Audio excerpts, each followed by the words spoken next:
বন্ধুরা, তোমরা তো সবাই জানো এটা মিঠিদের বাড়ি। তো চলে এসেছি মিঠি মায়ের আরেকটা সুন্দর ভিডিও নিয়ে। আর এদিকে দেখো, রানী তো বসে বসে বই পড়ছে, আর এদিকে রাহুল কি করছে? রাহুল তো গাড়ি পুচ্ছে। তাহলে চলো দেখি আজকের গল্পটা কি হতে চলেছে। এই নোটসটা আজকে আমাকে যা করে মুখস্থ করতেই হবে, আর এটা ভীষণ ইম্পর্টেন্ট নোটস। खाई के पान बना रसबाला, खुल जाए बंद अकल का ताला, टुई टुई। खाई के पान बना रसबाला, टुई टुई। অসহ্য, কি লাগিয়েছে! হিরে গলায় গান করছে, একে পেন বিনা। সত্যি এমন রাগ ধরে না, বোঝে না নাকি আমি এখানে পড়াশোনা করছি আর ও এখানে গান করছে। চুপচাপ কোনো কাজ যেন হয় না। अरे বাংলাদেশের মাইয়া রে তুই, হাইলা দুইলা যাস কেন পিছন ফিরে তাকাস, টুই টুই। এই যে আপনাকে বলছি, এই যে শুনতে পাচ্ছেন? আপনাকে বলছি। কোথা থেকে যেন একটা ক্যাটকেটে গলা আসছে, কেউ আমাকে ডাকছে নাকি? আরে আমি ডাকছি, শুনতে পাচ্ছেন না? কানে কালে নাকি আপনি? ও, আপনি ডাকছেন? কি সৌভাগ্য আমার! বলুন বলুন বলুন। আপনি তো আশ্চর্য মানুষ, দেখছেন যে আমি এখানে পড়ছি, আপনি কেন এভাবে জোরে জোরে বেসুরো গলায় গান করছেন বলুন তো? আপনি তো তখন থেকে দেখছি গাড়ি পুছে যাচ্ছেন। আপনার কি গাড়ি পোছা হয়নি এখনো? আরে আমি তো আমার মতো কাজ করছি, আপনিও আপনার মতো পড়াশোনা করুন। আপনি যদি ওইরকম ফাটা বাঁশির মতো গলা নিয়ে গান করেন, তো কার পড়াশোনা করতে ইচ্ছে করবে এখানে? কারোর পরে মন বসবে? একটু পড়াশোনা করতে দিচ্ছেন আমাকে। ও, আপনার এই গানটা পছন্দ হয়নি? তা সেটা আগেই বলতে পারতেন। এত কথা বলার কি ছিল? তাহলে দাঁড়ান, আমি একটা ভালো সুরের গান করছি, ঠিক আছে? বিরক্তিকর, সব সময় শুধু জ্বালাতন করে, ভালো লাগে না একদম। কি হলো রে রানী, এত রেগে গেছিস কেন? আমার এই মিষ্টি সুন্দরী ননদিনটাকে কে এত জ্বালাতন করছে? কে আবার? তোমার ভাই গো, তোমার ভাই, তোমার গুণধর ভাই। ও, সেই থেকে দেখো না, আমাকে একটু পড়তে দিচ্ছে না। আজকে আমার একটা ইম্পর্টেন্ট নোটস আছে, এইটা ভাবলাম আজকে আমি ভালো করে মুখস্থ করে নেবো। আর ওই যে একটা আছে, তখন থেকে শুধু উল্টোপাল্টা গান করে যাচ্ছে। তুমি একটু কিছু বলো তো তোমার ভাইকে, কিছুতেই কথা শুনছে না। ও, এই ব্যাপার। দাঁড়া, আমি রাহুলকে বলছি। এই রাহুল, সত্যি তো তুই কেন এরকম করছিস? তোর গাড়ি পোছা কি এখনো হয়নি? সেই সকাল থেকে তো তুই গাড়ি পড়ছিস, কেন তুই এভাবে মেয়েটার পেছনে লাগছিস বলতো? দিদি, তুইও না। আমি তো এখানে নিজের মতো গাড়ি পুচ্ছি, আমি কখন ওর পেছনে গেছি বলতো? আর তুই গানের কথা বলছিস? আরে কাজ করতে করতে যদি গান করা হয় না, তাহলে শরীরের মধ্যে একটা জোশ পাওয়া যায়, জোশ, বুঝলি? হ্যাঁ রে রাহুল, এটা কিন্তু তুই ঠিকই বলেছিস। গান করতে করতে কাজ করতে না খুব ভালো লাগে। আরে রাহুল, তুই এত সকাল সকাল গাড়ি পরিষ্কার করছিস কেন রে? কোথায় যাবি? তোকে তো কোনোদিন এত সকাল সকাল গাড়ি পরিষ্কার করতে দেখিনি। আরে দিদি, এটাই তো সিক্রেট। তবে তোকে বলছি শোন, আজকে না আমার একটা বান্ধবী আসবে, ওকে নিয়ে ঘুরতে যেতে হবে না? হ্যাঁ, তুই তো আমাকে বলেছিলিস যে তোর বিদেশে একটা বন্ধু আছে। আচ্ছা, সেই আসবে? কি রে ভাই, তার জন্য তুই এত খুশি, তাই না? তাহলে এতক্ষণে বুঝতে পেরেছিস দিদি, তাই না? এর আবার বন্ধু, তা আবার বিদেশ থেকে? কে জানে, সে বুঝতেই পারছি কেমন বন্ধু। আচ্ছা, মাহির তো শুনলাম মাহি কি জামা নেবে, আর মিঠি তুই এবার পুজোয় কি জামা নেবি? দেখি, মাকে তো বলেছি এবার আমাকে ঘাগরা দিতে, কারণ আমার ঘাগরা পরার খুব শখ, জানো তো। আরে তুই তো এখন ছোট, এই বয়সে ঘাগরা পরবি? এখন মাহি পরলে ঠিক আছে। কেন গো, দিদি পরতে পারে আর আমি পরতে পারি না? না, এবার আমিও কিনবো। আচ্ছা বান্টি, তাহলে তুই এবার পুজোয় কি নিবি? দেখি তোর কথাটা শুনি একটু। আরে পিসমণি, আমি তো একটা পাঞ্জাবি আর পাজামা নেবো ভাবছি, আর একটা নাগরাই জুতো। আরে কেমন লাগবে বলো তো পিসমণি? নিশ্চয়ই হিরো লাগবে। আমাকে দেখবে কেউ চিনতেই পারছে না। তাই বান্টি? তাই তো, এইসব ড্রেস পরলে আর এরকম জুতো পরলে তোকে তো কেউ চিনতে পারবে না রে। আর এদিকে রানী, মিঠি মাই বান্টিদের সাথে গল্প করছে, আর এমন সময় মিঠিদের বাড়িতে এটা কে আসলো? ওফ, কি রোদ, বাপরে বাপ! এত রোদের তেজ যে থাকতেই পাচ্ছি না আমি। উফ বাপরে! আর এই ধেড়ে গোবিন্দপুর, আমাকে রাহুল বলল এইখানেই বাড়িটা হবে।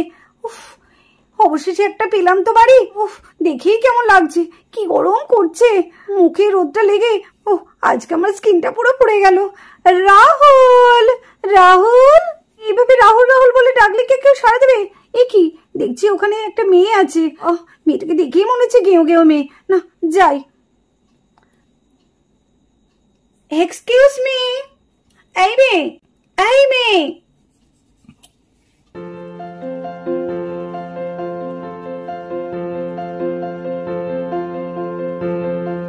আরে বস, এটা আবার কে? এই নায়িকাটা আবার কোথা থেকে এলো? ঠিক বলেছিস, তো মনে হচ্ছে পুরো সিনেমারই হিরোইন। আরে না, আমি তো হিরোইন সাজবো, হিরোইন পেয়েই তো গেছি। এই বান্টি চুপ কর, যত উল্টো পাল্টা কথা, এইটুকুনি পুচকে না ধর, এইসব শুধু চিন্তা ভাবনা। চুপ কর। হ্যাঁ বলুন, আপনার কাকে দরকার? আপনি কাকে খুঁজছেন? বলছি ওই মিস্টার রাহুল, রাহুলের বাড়ি কি এটাই? রাহুলের বাড়ি? রাহুলের বাড়ি তো এটা নয়, আপনি মনে হয় কোনো ভুল ঠিকানা এসছেন। এটা তো আমাদের বাড়ি, এটা তো রাহুলদের বাড়ি নয়। না না না, হতেই পারে না, রাহুল তো আমাকে এই ঠিকানাটাই দিয়েছিল, বলেছিল এটাই নাকি রাহুলদের বাড়ি। উফ, তাড়াতাড়ি বলুন, আমার স্কিনটা পুরো রোদে পুড়ে যাচ্ছে, আমি আর থাকতে পারছি না। তুমি দেখছি কিচ্ছু জানো না, তোমার কোনো বুদ্ধি শুদ্ধি নেই, আসলে তুমি চেনোই না রাহুলকে। আরে আমার রাহুল গো, তুমি আমাকে ভুল বলছো, এটা রাহুলদেরই বাড়ি, কারণ আমি সেই লন্ডন থেকে আসছি, আর রাহুল আমার খুব ভালো বন্ধু, যাকে বলে একদম বেস্ট ফ্রেন্ড। জানো, ছোট থেকে ওর আমি একসাথে বড় হয়েছি, তাও আবার লন্ডনে। তোমাকে এসব কথা বলছি কেন? তুমি আর লন্ডনের কথা কি বুঝবে? ওফ বাপরে, কি রোদ, এই রোদের মধ্যে যে কতক্ষণ দাঁড়িয়ে থাকবো জানি না। রাহুল, রাহুল ডার্লিং, রাহুল। ওফো, আমার রাহুল বেবিটা কোথায় গেল? দেখেছো, সারাই দিচ্ছে না। না, এই মেয়েটার দ্বারা কিছু হবে না। বাচ্চাগুলোকে জিজ্ঞেস করি। Hello baby. High madam. Oh, smart boy. I like it. আচ্ছা বলতে পারবে আমার রাহুল কোথায় আছে, আমার রাহুল বেবিটা? আরে মাই সুইটহার্ট আন্টি, এখানে তো রাহুল বেবি বলে কেউ নেই, এখানে রাহুল বলে একজন আছে, সেটা আমরা জানি। হ্যাঁ আন্টি, আমাদের এখানে রাহুল বেবি বলে কেউ নেই, এখানে আমাদের রাহুল মামু আছে। হ্যাঁ, আমাদের এখানে রাহুল মামু আছে। ও রিয়েলি? কোথায় তোমাদের রাহুল মামু? হাই জুলি, তুমি চলে এসেছো? কামান কামান কামান। রাহুল, ও মাই সুইটহার্ট। ও রাহুল, ও তোমাকে দেখার জন্য আমি সেই লন্ডন থেকে আসছি বেবি, আর তুমি তুমি আমাকে এইভাবে ফাঁকি দিলে। ও বেবি, আমি তোমায় কোথায় ফাঁকি দিয়েছি বেবি? ফাঁকি দাওনি বলছো? আর তো স্টেশনে যাওয়ার কথা ছিল আমাকে আনতে, তো তুমি গেলে না কেন? সেই তুমি আমাকে এই ধ্যাদেরি গোবিন্দপুরে এক হাঁটু কাদা নিয়ে আমাকে এইখানে আসতে হলো। আরে মামু করছেটা কি? আরে মামু, তুমি তো জমিয়ে গেছে একদম, তোমার জ্বর নেই। আরে মামু, তুমি তো বিলেত থেকে একদম মেম সেট চলে এসেছে তোমার জন্য। আরে না, যত সব আদিক্ষেতা, যেমন রাহুল তেমনি হচ্ছে মেয়েটা, ওই ডিঙ্গিপনা মেয়েটা এসে কেমন জড়িয়ে ধরলো রাহুলকে, সত্যি। আর এই ছোট ছোট বাচ্চাদের সামনে কিভাবে জড়িয়ে ধরলো, এদের কোনো লজ্জা সরমও নেই। এইখানে দাঁড়িয়ে কতক্ষণ এদের ন্যাকামোপনা দেখতে হবে জানি না, বিরক্ত লাগছে। রাহুল বেবি, তুমি কিন্তু খুব খারাপ করলে, স্টেশনে তুমি একটা গাড়ি অন্তত তোমার জন্য পাঠাতে পারতে। ওহো সরি জুলি, রাগ করো না, রাগ করো না, আমার একদম মাথায় ছিল না। তবে হ্যাঁ জুলি, তোমাকে নিয়ে ঘুরতে যাবো বলে না, আমার বাইকটা দেখো কেমন পরিষ্কার করে নিয়েছি। সে তো ঠিক আছে, কিন্তু দেখো দেখো আমার স্কিনটার কি অবস্থা, স্কিনে একদম ডার্ক সার্কেল পড়ে গেছে, ওই রোদের মধ্যে এসেছি না, কি হবে এখন দেখো আমার স্কিনটা। ও জুলি, এসব নিয়ে ভেবো না তো তুমি, একদম সব ঠিক হয়ে যাবে। ও মাই গড, এ কি অবস্থা করেছো তুমি? এতক্ষণ তো আমি তোমার দিকে ভালো করে খেয়ালই করিনি। কি একটা ব্যাগডেটের একটা পোশাক পরেছো, ঠিক এই পোশাকে তোমায় কিন্তু রাহুল একদম মানাচ্ছে না। না না রাহুল, তুমি এই পোশাকটা তোমাকে একদম ভালো লাগছে না, তোমাকে এসব পরে না সেই যেন একটা গ্রাম্য গ্রাম্য ছেলে লাগছে, একদম ভালো লাগছে না। যেমন তুমি আগে লন্ডনে থাকতে সেই রকম তুমি ড্রেস পরবে। হ্যাঁ ঠিক আছে জুলি, তুমি যেমনটি চাও তেমনটি হবে।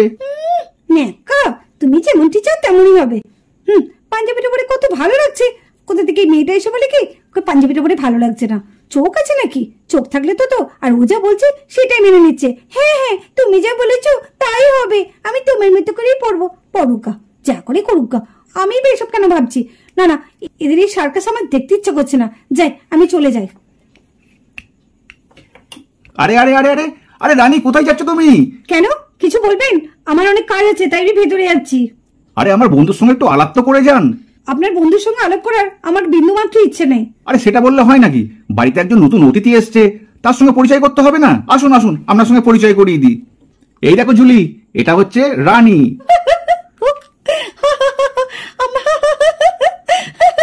কি ব্যাপার, আপনি আমার নামটা শুনে এভাবে হাসছেন কেন? আসলে রানী, সেই রাজা রানী, রাজাশ্রী রানী না, আমার নাম হচ্ছে রানী, আমি রাজাশ্রী না, আমার নামই হচ্ছে রানী। রানীর নাম হতে গেলে কি কাউরি স্ত্রী হতে হয়? সেটা আমার জানা ছিল না, আপনার কাছ থেকে জানলাম। কি কথা মেয়েটার, বাপরে কি চ্যাটাং চ্যাটাং কথা, এসেই বলেছি। জানো তো রাহুল এসে না কিছুতেই আমাকে বলছে না যে এটা রাহুলের বাড়ি। এত কথা মেয়েটার, ভীষণ অসভ্য, একদম ভালো না, ব্যবহারও ভীষণ অভদ্র। চলো রাহুল আমরা মঞ্চে ভেতরে যাই, আমার না বড্ড খিদে পেয়েছে জানো তো রাহুল, সেই সকাল থেকে কিচ্ছু খাইনি, চলো না। ঠিকই তো জুলি, তুমি সেই কখন বেরিয়েছো, সকাল থেকে তো কিচ্ছু পেটে পড়েনি। চলো জুলি ভেতরে চলো, তোমার সঙ্গে আমার অনেক কথা আছে। হ্যাঁ আমারও না তোমার সাথে অনেক কথা আছে, আমরা লন্ডনে কি কি করেছি সব কথা আজকে সব বলবো। হ্যাঁ আমার নামটা শুনে মেয়েটা কেমন হাসলো রহস্য করার মতো, আর রাহুল চুপচাপ দাঁড়িয়ে দাঁড়িয়ে দেখলো। এর জন্যই বলে ছেলেরা ভীষণ স্বার্থপর হয়, শুধু নিজের টুকু বোঝে। এটা তো একদম ভুল হলো। আর পিসুনিকে কেমন অপমান করলো রানী নাম বলে। না আমরা তো এর বদলে নিয়েই ছাড়বো, কি বিটি তাই তো? ঠিক বলেছিস বান্টি দাদা, ওই আন্টিতে আর মনে হচ্ছে ভূত ছাড়াতে হবে। আমরা এই রানী পিসুমনির অপমানের বদলা নেবই নেব। রাহুল বেবি তাহলে কাল থেকে শুরু হচ্ছে নতুন খেলা।